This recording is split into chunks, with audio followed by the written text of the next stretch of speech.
کے جو جہتے ہیں جس میں سیاست ہے، زراعت ہے، صحافت ہے، شاعری ہے، اس میں کسی نہ کسی طور پہ شریک ہوتا رہا اور میں سیکھتا رہا۔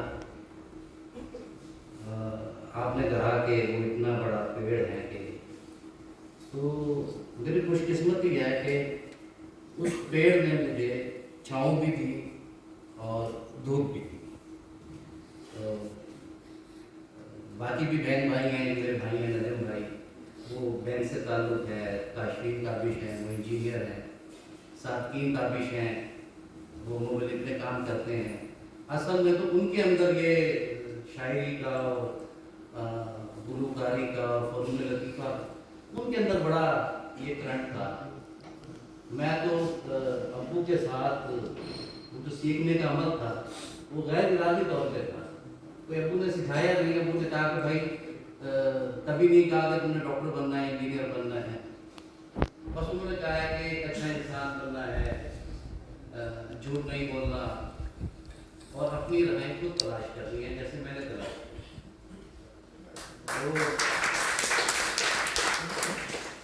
تو ان کے سامنے بات کرنا، شہر کے تقریباً سارے ایسے ہیرے بیٹھے ہوئے ہیں اور مجھے شفقت بھائی نے بغیر کسی تیاری کے مجھے انہوں نے ایک دم ایک سوال وہ کر دیا، تو میں شاید اس کا جواب نہ دے سکوں، آئندہ دینے کی کوشش کروں گا۔ بالکل تیاری بالکل نہیں تھی، میں نے لکھا ہوا بھی اپنے پہ ہے لیکن اس وقت مجھے بھول چکا۔ بہت شکریہ بھائی آپ کے۔ جی ہم تو سوالات کر ہی رہے ہیں اور میری خواہش ہوگی کہ ہمارے پنڈال میں بہت ساری ایسی شخصیات موجود ہیں جن کے اذہان میں سوالات ہو سکتے ہیں، تو ہمارے آڈینس میں سے اگر کوئی سوال کرنا چاہے تو فوراً بات کر سکتے ہیں۔ تابع صاحب سے میری محبت بڑی واضح ہے جی، امتیاز حسین لکھویرا۔ کون؟ تو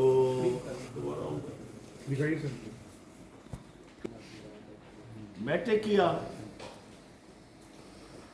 جیسے تابع صاحب ابھی فرما رہے تھے کہ پیپل پارٹی کا دور تھا آندھی اور طوفان کی طرح، تو میرے بڑے بھائی اقبال حسین لکھویرا صاحب جو شاعر ادیب دانشور ہیں، ان کی انگوٹھی چلتی تھی، بڑا دور تھا پیپل پارٹی کا۔ میں نے میٹرک کیا، اب کالج میں داخلہ لینا تھا تو وہ ڈومیسائل بنوانا تھا، تو انہوں نے مجھے سائیکل وغیرہ دیا اپنا اور پیسے شیسے دیے، جا کے ذرا آپ وہ کروا کے لے آؤ، فارمیلٹیز پوری، یہ پٹواری کی اور گرداور یہ وہ سب کچھ، پھر مجھے دینا میں بنوا دوں۔ ٹھیک ہے، تابع صاحب کا گھر ہماری سڑک سیدھی جاتی تھی، مارٹن بی میں ہوتا، پتہ نہیں میرے ذہن میں کیا سوجی، میں نے سائیکل لیا اور سیدھا تابع صاحب کے گھر۔ تابع صاحب اندر موجود تھے، وہ کوئی رش وغیرہ بھی نہیں، تو نوکر آیا، میں نے کہا جی کہیں امتیاز حسین لکھویرا آیا۔ تابع صاحب کے ذہن میں تھا کہ کوئی خبر آدمی پڑا ہو، انہوں نے کہا جی بٹھائیں ہوں گے، میں بیٹھ گیا ان کے ڈرائنگ روم میں، تو تابع صاحب آئے، مجھے دیکھ کے حیران ہے، یہ تو آپ امتیاز ہیں؟ میں نے کہا جی ہاں جی میں ہوں۔ جی فرمائیے اقبال کیسے ہیں، کیسے آنا ہوا؟ میں نے کہا تابع صاحب وہ ڈومیسائل بنوانا اور میرے سے یہ فارمیلٹیز نہیں ہوتی، آپ ہمارے بڑے ہیں۔ انہوں نے کہا مجھے فارم دیا، تو میں نے انہیں فارم دیا، مجھے وہ الفاظ ابھی تک یاد ہیں۔ انہوں نے لکھا I know this gentleman since birth، اور انہوں نے کہا آپ سیدھے جائیں، کھڑکی پہ دیں اور گھنٹے کے بعد لے لیں۔ میں ادھر کھڑکی میں دیا، اس نے تابع صاحب کا جب دیکھا وہ ریکمنڈیشن، تو اس نے کہا جی بھی تھوڑی دیر میں لے لیں۔ میں لے کے آ گیا، تو بھائی آئے، انہوں نے کہا میں نے کہا میں تو صرف بنوانا آیا، اور انہوں نے کہا بھائی جان ڈومیسائل صبح گئے ہو، کیا ہوا ہے؟ میں نے کہا میں ایسے سیدھا تابع صاحب کے گھر گئے ہوں، انہوں نے ریکمینڈ کیا، میرا ڈومیسائل بن گیا۔ انہوں نے کمال کر دیا تابع صاحب۔ تو تابع صاحب आपने अभी फरमाया आप मेरी ज़िंदगी में मुहित हैं, दो शख्सियात भावलपुर की, एक आप और एक हबीबुल्लाह भुट्टा साहब, उनका भी मेरे साथ बड़ी तरह। तो आपने शायरी की सिल्क को अपनी अगली ज़िंदगी के लिए पसंद फरमाया, तो मैं चाह रहा था कि चंद एक शेर में आपकी नज़र करना चाहता हूँ जो मेरे दिल की आवाज़ है, क्योंकि मैंने आपसे अपनी मोहब्बत का, वालिहाना मोहब्बत का मैं चाहता था मैं कहीं पब्लिकली इजहार करूँ, और आज मुझे ये गोल्डन अपॉर्चुनिटी मिली है तो मैंने उसका फ़ायदा लिया। तहकीक हो तो रूहे दो आलम तड़प उठे, तहकीक हो तो रूहे दो आलम तड़प उठे, इतना तेरे बगैर परेशान रहा हूं, और रुके तो चांद चले तो हवाओं जैसा है, वो शख्स धूप में देखो तो छांव जैसा है। और दास्तान इश्क जब फैली तो लामहदूद थी, दास्तान इश्क लामहदूद थी, और जब सिमटी तो तेरा नाम होकर है। तो जहाँ तक मोहब्बत की बात है, तो गर मोहब्बत है एक नुक्ता-ए ज़िवाल, तो फिर मैं इसी नुक्ता-ए ज़िवाल के उरूज पे, गर मोहब्बत है एक नुक्ता-ए ज़िवाल, तो फिर मैं इसी नुक्ता-ए ज़िवाल के उरूज पे।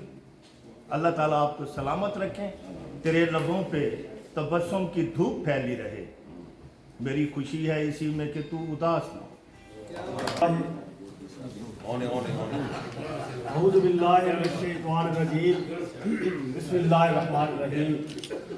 इमरान अली अवान, कालम निगार, शायर, चेयरमैन लोधरा अदबी संगत लोधरा, जनूबी पंजाब अदबी संगत। ताबिश अलवरी साहब की खसूसी दावत पर मैं यहाँ आया लोधरा से, हालांकि मेरा गला भी ख़राब था लेकिन मैंने इनकी तकरीर को लाजमी जो है ना अटेंड करना था। तो ताबिश साहब हमारे पाकिस्तान का सरमाया है।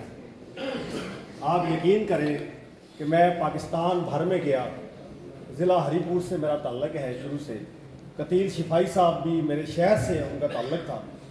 तो मेरा जब भी किसी शायर से रब्ता हुआ तो ताबिश अलवरी साहब का जिक्र हुआ। आप यकीन करें कि मैं ताबिश अलवरी साहब को सलाम पेश करता हूँ कि लोधरा में इन्होंने हमारे लोधरा अदबी संगत के ज़रिए तमाम और नेशनल प्रेस क्लब लोधरा के ज़रिए तमाम तकरीबन 15 मुशायरों में शिरकत की, और 3 मुशायरे इनकी ज़ेर सदारत मुनक़िद हुए। तो मेरा ताबिश साहब से सिर्फ एक सवाल है कि आप पाकिस्तान के मारूफ शायर हैं, आपका शुमार अहमद फराज साहब, अमजद इस्लाम, अमजद साहब और बड़े बड़े शुरा इकराम के साथ होता है। तो जो हमारा जनूबी पंजाब है ये महरूमियों का शिकार है, और ख़ुसूसी तौर पर अदबी हवाले से। तो मैं अलवरी साहब आपसे गुजारिश करता हूँ कि यहाँ के जो शुरा इकराम हैं, जो कालम निगार हैं, क्योंकि आप सहाफ़ी भी रहे, आप शायर भी हैं, तो आपका यहाँ जो बहावलपुर के लिए एक बड़ा काम भी है। मुझे वो वक्त भी याद है जब जावेद इकबाल अवान साहब डिप्टी कमिश्नर थे, तो जब ये डीजी बने कच्ची आबादी के, तो टिब्बा बदर शेर में जो है ना आपने ही वहाँ पे डेवलपमेंट करवाई थी, और ये क्रेडिट भी आपको जाता है। तो मैं सिर्फ ये आपसे गुजारिश करता हूँ कि बतौर शायर, अल्लाह करे आपको आइंदा भी मौका मिले, तो आप जनूबी पंजाब के जो शायर हैं, जो महरूमियों का शिकार हैं, जिनके लिए यहाँ पे कानूनी नहीं है, और जो मुशायरे करते हैं वो होटलों में करते हैं अपनी जेब से, जिस तरह अदबी तंजीमें हैं, तो इसके लिए आप क्या इक़दाम करेंगे? बड़े लोधरा के बड़े फाल अदबी रहनुमा हैं, और उन्होंने सैकड़ों अदबी तकरीबात और मुशायरे किए हैं। मैं आपसे मुत्तफिक हूँ कि बहावलपुर और जनूबी पंजाब मुसलसल नज़रअंदाज होता रहा है। हम कराची की भी टेल पर हैं और इस्लामाबाद की भी टेल पर, और मैंने हमेशा मरकज़ी सतह पर, सूबाई सतह पर शायरों, अदीबों और सहाफ़ियों के मसाइल को उजागर किया है, बहुत सी चीज़ें बनवाई हैं। बहावलपुर में जब मैं प्रेस क्लब का सदर था और यूनियन ऑफ जर्नलिस्ट का सदर था, तो बहावलपुर के तमाम सहाफ़ियों के लिए मैंने सैटेलाइट टाउन में प्लॉट अलॉट करवाए। और अभी मैं समझता हूँ ज़रूरत है कि अदीबों और शायरों के लिए भी ऐसी ही सहूलतें मुहैया की जानी चाहिए। और रेडियो पर और टीवी पर बहावलपुर और जनूबी पंजाब के शुअरा को भरपूर नुमाइंदगी मिलनी चाहिए। मैं इस सिलसिले में कोशिश की है, उसके नतीजे में कुछ नुमाइंदगी हुई भी है, लेकिन मैं अभी मुतमईन नहीं हूँ। इंशाअल्लाह जनूबी पंजाब और बहावलपुर के अदीबों, शायरों, फनकारों को उनका मकाम दिलवा कर दम दे।